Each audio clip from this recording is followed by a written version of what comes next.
Assalamualaikum warahmatullahi wabarakatuh. Perkenalkan, nama saya Ardiansyah dari kelas D dengan NIM 2265149. Di video kali ini saya akan membahas tentang struktur kontrol dalam bahasa pemrograman Java. Di dalam bahasa pemrograman Java ada banyak struktur kontrol, tapi di sini yang kita bahas hanya for, if, switch, do while. Dan di sini saya menggunakan NetBeans untuk menuliskan bahasa pemrogramannya. Kemudian di sini saya sudah menuliskan memang kode-kodenya untuk mempersingkat video. Oke, yang pertama class for. Seperti kalian lihat, ini adalah class for. Dan cara kerjanya, pertama-tama integer i sama dengan 0 akan dieksekusi dengan mengisi variabel i sama dengan 0. Kemudian program akan memeriksa kondisi, yaitu apakah i yaitu 0 kurang dari 5, maka sistem out print ln dalam kurung angka plus i. Perintah ini akan dieksekusi dengan menampilkan data ke layar angka 0.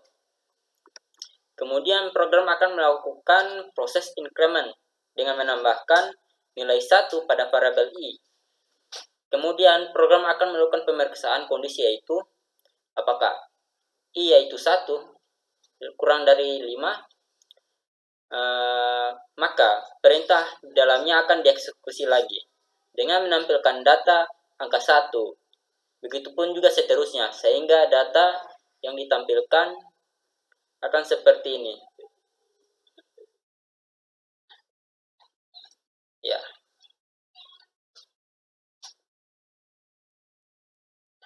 Ketika kondisinya tidak terpenuhi, maka program akan keluar dari block for. Oke, lanjut ke kelas control if, kelas if. Seperti yang kalian lihat, ini adalah contoh kelas if. Jadi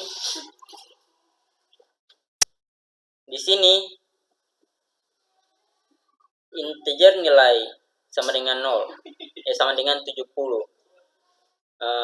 Pertama-tama variabel nilai di sini dengan nilai 70. Kemudian di sini akan melakukan pemeriksaan kondisi. Apakah nilai 70 lebih besar sama dengan 65? Jadi kondisinya akan bernilai true. Sistem out print ln selamat Anda lulus ujian. Sehingga perintah yang dieksekusi else sistem out print ln Anda tidak lulus ketika kondisi tersebut tidak terpenuhi. Maka perintah yang akan dieksekusi atau yang akan ditampilkan. Oke, lanjut ke class switch. Oke, ini contoh class switch. Pertama-tama program masuk ke dalam fungsi main, kemudian mengeksekusi perintah ini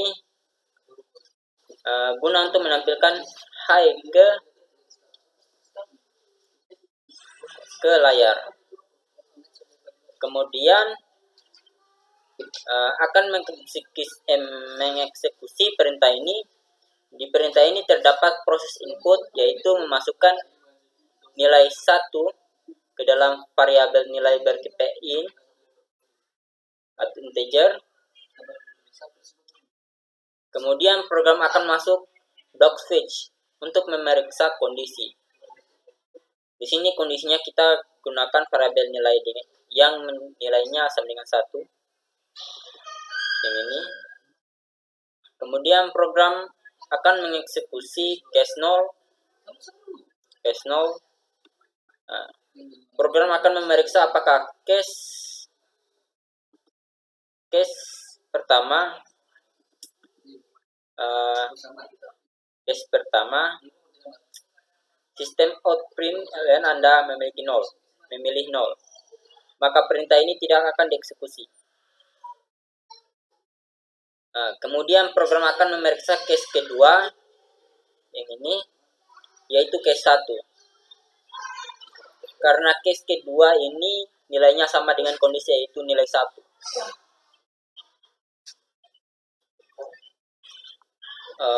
Maka perintah ini akan dieksekusi.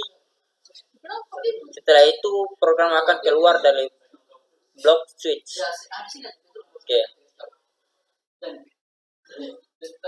Oke. Setelah itu kita lanjut ke while. Ini contoh while. Nah, jadi di sini pertama-tama variabel nilai diisi dengan nilai 70.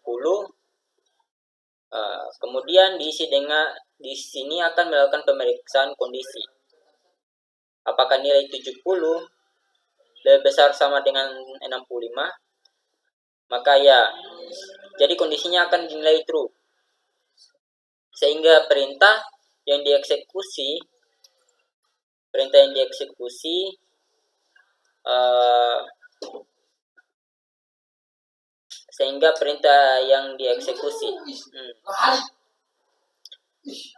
kalau kondisi tertentu tidak terpenuhi, maka perintah yang akan dieksekusi atau yang akan ditampilkan. Mungkin itu saja video yang saya berikan. Untuk kurang dan lebihnya mohon dimaafkan. Wassalamualaikum warahmatullahi wabarakatuh.